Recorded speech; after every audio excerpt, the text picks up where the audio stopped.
Good morning, friends. As you know, in last class we have discussed about what is pH, what is pH meter, and what is pH sensor. On the basis of the pH scale, we have discussed about what are the different ranges that were categorized, whether that solution or that is substance is acid or neutral or alkalinity. On the basis of that, we have discussed in the last class. In today class, we'll be discussing about the litmus paper. And आज के class में क्या litmus paper, उसके क्या indicators होते हैं, इसके बारे में हम लोग आज डिस्कस करेंगे। पहला है क्या कि indicator, what is an indicator. अब इंडिकेटर होता क्या है, इसमें देखा जाए कि ये substance which change the colour depending upon whether the solution tested is acid और अल्कलिटी। इंडिकेटर क्या होता है, जब भी कोई सब्सटेंस हमने लिया उसके बेसिस पे, वो एसिड है कि अल्कलिटी है, उसके बेसिस पे जब भी उसके कलर पे चेंज होता है तो उसी को हम लोग क्या इंडिकेटर कहते हैं। वही इसमें लिखा है कि substance which change the colour, जो सब्सटेंस कलर को क्या चेंज कर देगा, मतलब बदल देगा, इसके डिपेंडिंग करता है उसके सॉल्यूशन पे टेस्ट, जो मतलब जो भी हमने सॉल्यूशन लिया है उसको टेस्ट करेंगे तो उसके क्या वो एसिड है कि अल्कली है, उसके बेसिस पे जब भी उसको करते हैं तो वही क्या कहता है, उसको इंडिकेटर कहते हैं। फिर बोला कि दे आर यूजली सॉल्यूशन। अब ये देखा जाए तो वो कैसा होता है, अगर देखा जाए तो वो यूजली सॉल्यूशन ही होता है, ठीक है। तो पता हो ना, सोल्यूट सॉल्वेंट सॉल्यूशन, जब दोनों सोल्यूट प्लस सॉल्वेंट मिक्स होंगे तो वो सॉल्यूशन बनता है, तो वो देखा जाए तो क्या वो सॉल्यूशन ही रहता है।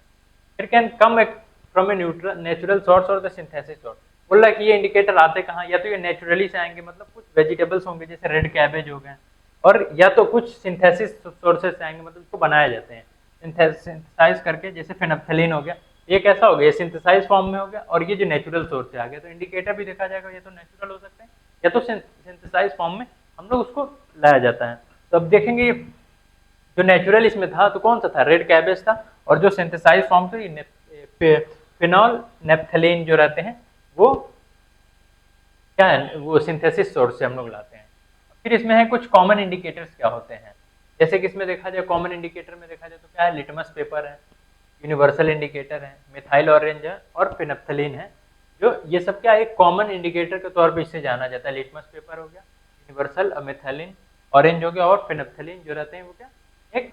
कॉमन इंडिकेटर्स होते हैं। जैसे इसमें देखा जाए तो क्या इसमें डिप किया गया, जब भी डिप करेंगे उसका कलर क्या इसमें चेंजेस होते हैं, जब भी उसका कलर चेंज होगा तो उसके बेसिस पे हम लोग उसको डिस्क्राइब कर सकते हैं whether that is in acid form or alkali form. Just for example, here we can see that just while dipping a pH paper, we can see that paper has changed in which color, blue color. That means it describes, this is indicating that whole that solution will be as in alkali form, not in a acid form. If the color changes here is red in color, means that will be indicating that solution is fully in acid form. तो इसके basis पे ये, और इसमें क्या कुछ जो common indicator थे, लिटमस थे, यूनिवर्सल थे, मिथाइलिन ऑरेंज था और फिनफ्थलीन थे। अब इसमें आता है क्या यूनिवर्सल इंडिकेटर। अब कुछ यूनिवर्सल इंडिकेटर होते हैं, मतलब पूरे यूनिवर्स में अगर देखा जाए इसी को इंडिकेटर माना जाता है पीएच के बेसिस पे, एसिड है कि बेस है, इसके बेसिस पे ये जो इंडिकेटर है जो हम लोग के पास स्केल दिख रहा है इस पे, ये पूरा यूनिवर्स में इसी को फॉलो किया जाता है कि हाँ ये एक स्टैंडर्ड माना जाता है कि हाँ इतने से अगर इतने से कैटेगराइज किया जाए तो ये एसिड फॉर्म में होंगे, ये 7 है तो न्यूट्रल है, और अप टू 8 से 14 तक हम इसको डिस्क्राइब करेंगे एज एल्कली फॉर्म में, ठीक है। उसमें एल्कलिनिटी मतलब जैसे जैसे ये बढ़ेगा उसका एल्कलिनिटी उतना ही हाई होते जाएगा, ठीक ना। तो ये एक स्टैंडर्ड, मतलब इसको पूरा यूनिवर्स में डिस्क्राइब तो ऑल ओवर द कंट्रीज अगर डिस्कस किया जाए, जब भी लिटमस पेपर का डिस्कशन होगा ये पूरा एक रिकॉग्नाइज है कि स्टैंडर्ड में कि हाँ ये इसी को हम लोग पीएच माना जाएगा, और इतने से इतने के कैटेगराइज में आएगा तो एसिड होगा, अगर इसके बाद आता है तो एल्कलिनिटी, और सेंट्रल में आएगा 7 उसको हम लोग न्यूट्रल मानेंगे। तो अब इसमें देखते हैं पीएच 0 से पीएच 3 तक रेड होंगे, जैसे यूनिवर्सल है जो सब जगह माना भी जाता है, जो पीएच कितना 0 से लेके 3 तक, मतलब हाँ इससे आगे भी 1 से भी आगे 0 से लेके 3 तक हम लोग क्या इसको रेड कलर में डिस्क्राइब किया है। फिर अगला है कि पीएच 4 to 6, मतलब यहाँ से लेके पीएच 6 तक, तो ऑरेंज ऑब्लिक येलो, जैसे इसमें देखेंगे ऑरेंज भी है और येलोइश कलर भी है, इसमें 4 से 6 तक कितना येलो, ऑरेंज और येलो आता है। फिर पीएच 7 जो किस फॉर्म में आता है हम लोग का, न्यूट्रल फॉर्म में। न्यूट्रल फॉर्म होंगे तो वो किस में होंगे, ये ग्रीन कलर में आते हैं। फिर अगले बार उसके बाद आता है कि 8 to 10, मतलब 8 से लेकर 10 तक, और इसमें क्या होगा डार्क ग्रीन होंगे, इसमें देख सकते हैं डार्क ग्रीन है, और कुछ ब्लू कलर में भी ये इंडिकेट करते हैं, मतलब 8 से 10 तक जो रहेंगे कलर उसको इंडिकेट कैसा करेगा, जो इंडिकेटर्स होते हैं इसमें ग्रीन ऑब्लिक ब्लू से वो इंडिकेट करेंगे।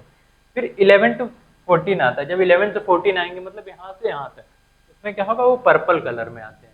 ये पूरा क्या था यूनिवर्सल इंडिकेटर, मतलब उसके कलर के बेसिस पे, मतलब कि अगर 0 से 3 है तो रेड है, 4 to 6 है तो ऑरेंज ऑब्लिक येलो है, 7 है तो ग्रीन है, और 8 to 10 है तो डार्क येलो ऑब्लिक ब्लू है, और 1 to 14 है तो पर्पल कलर है। तो ये पूरा यूनिवर्सल इंडिकेटर के बेसिस पे कलर पे इंडिकेट करते हैं, मतलब ये अगर इतने से इतने हैं तो एसिड है, और इससे ज़्यादा हैं तो न्यूट्रल है, और न्यूट्रल के बाद अगर इधर आएंगे 8 to 14 वो इंडिकेट करेगा एल्कली। ये उसके बेसिस पे ये पूरा इंडिकेट है कलर का।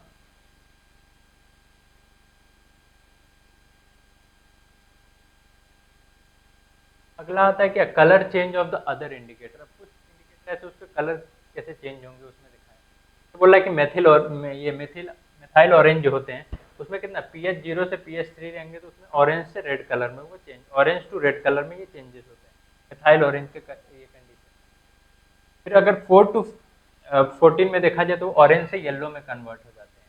फिर फिनोप्थलीन के केस में देखा जाए तो उसमें क्या होगा, 1 to pH 9 तक जो रहेगा रिमेन कलरलेस, मतलब अगर 1 से pH 9 तक उसमें अगर इंडिकेट अगर कलरलेस आता, मतलब अगर उस पे पेपर पे देखा जाए तो कोई इंडिकेटर मतलब कलरलेस है तो वो क्या इंडिकेट करेगा,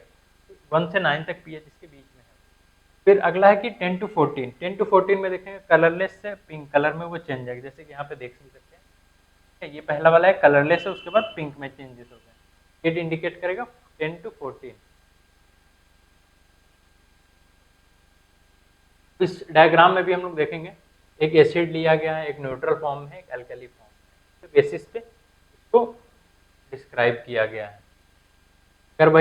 अगर इसमें रेड कलर इंडिकेट होते हैं तो वो क्या होते हैं, वो बहुत एसिड फॉर्म में आते हैं ऑरेंज कलर। और इसमें अगर देखेंगे इसमें जब डिप भी किया गया है तो कौन सा कलर आया, इसमें तो फॉर्म में आया ऑरेंज येलो, मतलब कहीं ना कहीं जो पीएच उसका कितना है 4 to 14 के बीच में ही है, जिसकी वजह से एल्कलिनिटी में और उसमें ज़्यादा और ज़्यादा उसके बेसिस पे नहीं है, तो कहीं ना कहीं वो एल्काइन भी है, मतलब बहुत ज़्यादा एसिडिक नहीं है, वो इंडिकेट इसमें किया इंडिकेटर के बेसिस पे। और इस वाले भी डायग्राम में देखें फिनोप्थलीन को भी जब 1 से 9 में कैसा था, 1 से 9 में वो कलरलेस रहेंगे, और 10 to 14 जब भी होंगे तो वो कैसा होंगे, कलरलेस से कहाँ पिंक कलर में वो चेंज हो जाते हैं। ये पूरा होल अभी डिस्कशन हम लोग किस पे किए, पीएच क्या होते हैं, और पीएच के अगर पीएच का यूज देखा जाए कहाँ कहाँ हो सकता है, इसमें नहीं था तो पीएच का यूज हम लोग कहाँ कहाँ कर सकते हैं, जैसे जो भी लेबोरेटरीज होते हैं उसमें फूड इंडस्ट्री हो गए, फार्मास्यूटिकल इंडस्ट्री हो गए,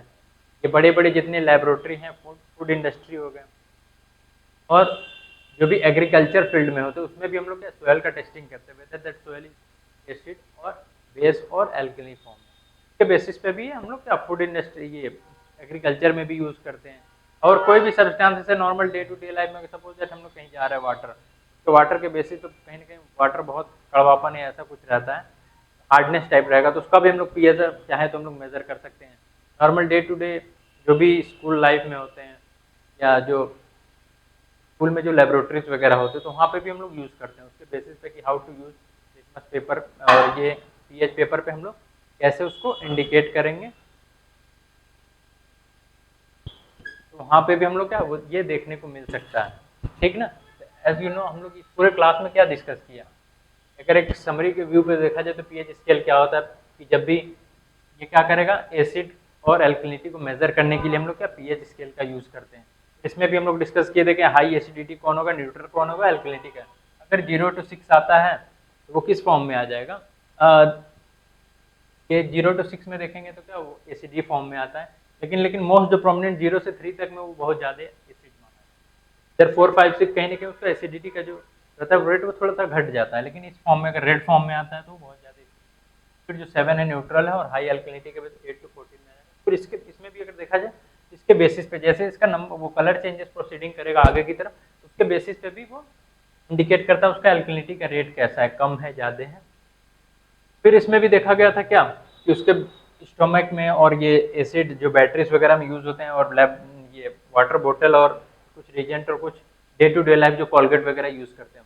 के बेसिस पे भी उसको पीएच स्केल पे मेजर किया गया था। तो उसमें देखा था जो 0 इंडिकेटर तो बहुत ज़्यादा एसिडिटी होती है तो बैटरीज वगैरह में यूज होते हैं, और 1 में देखा गया तो जो हम लोग के स्टोमक में प्रोड्यूस होते हैं HCl जो रहता है हाइड्रोक्लोराइड एसिड, वो उसका अगर वो पीएच मेजर किया गया तो कितना था, वो भी कहीं ना कहीं बहुत ज़्यादा एसिड था, तो 1 था। फिर वाटर का देखा गया 7 है, कॉलगेट का देखा गया तो कहीं 10 है, और सोडियम हाइड्रोक्साइड का देखा गया तो वो क्या है वो 14 थे, कहीं बहुत ज़्यादा एल्कलिनिटी थे। फिर आगे हम लोग देखे थे पीएच पेपर क्या है, फिर उसको पीएच मीटर क्या होता है जो इलेक्ट्रॉनिक डिवाइस होता है जो मेजर करता है वो एसिडिटी है कि अल्कलिनिटी फॉर्म में। फिर इसमें भी देखा गया था डाटा लॉगर लगा हुआ रहता है जो पीएच को मेजर करता है, मतलब जो भी डाटा मतलब टाइम टू टाइम, मतलब सपोज दैट 1 मिनट में ऐसा पीएच था, फिर अगले मिनट में कैसे कैसे मतलब टाइम टू टाइम कैसे चेंजेस हुआ, फिर वो डाटा को क्या वो कंप्यूटर से कनेक्टेड रहेगा, वो लॉग करके उसमें पूरे में डाटा फीड हो जाएगा। तो टाइम टू टाइम हम लोग नोटिस कर सकते हैं उसमें कैसे कैसे उसका पीएच चेंजेस हो रहे हैं। फिर इसमें भी रिकैप में देखा गया था क्या कि एसिड जो रहता है ब्लू लिटमस से रेड में बदल जाते हैं, और वही एल्कलिनिटी रेड से ब्लू में चेंजेस होते हैं। उसके बाद कुछ इंडिकेटर्स के बात किया गया था, कुछ नॉर्मल मतलब ये नेचुरल फॉर्म से होते हैं, कुछ सिंथेसिस फॉर्म में थे। रेड कैबेज में देखा गया तो नेचुरल फॉर्म इंडिकेटर थे, और फिनप्थेलिन जो थे वो एक सिंथेसिस फॉर्म में थे। फिर कुछ इंडिकेटर के बारे में डिस्कस किया गया था, इसमें भी लिटमस पेपर हो गया, यूनिवर्सल इंडिकेटर मिथाइल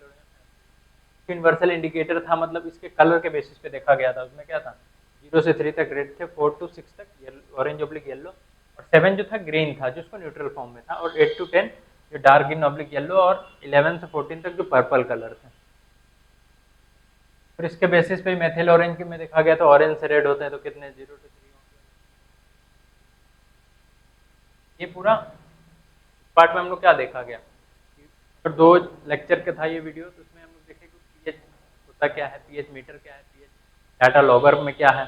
फिर कौन सा फॉर्म एसिडिटी है, कौन सा एल्कनिटी है, कौन सा ये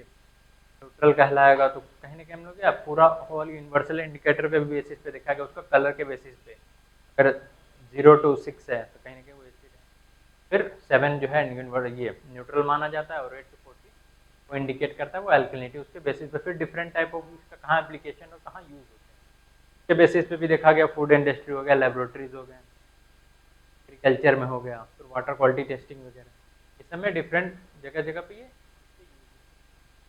होल आज के क्लास में देखा गया। तो क्या लिटमस पीएच स्केल और उसके इंडिकेटर के बारे में, ये क्लास यहीं पे समाप्त होता है।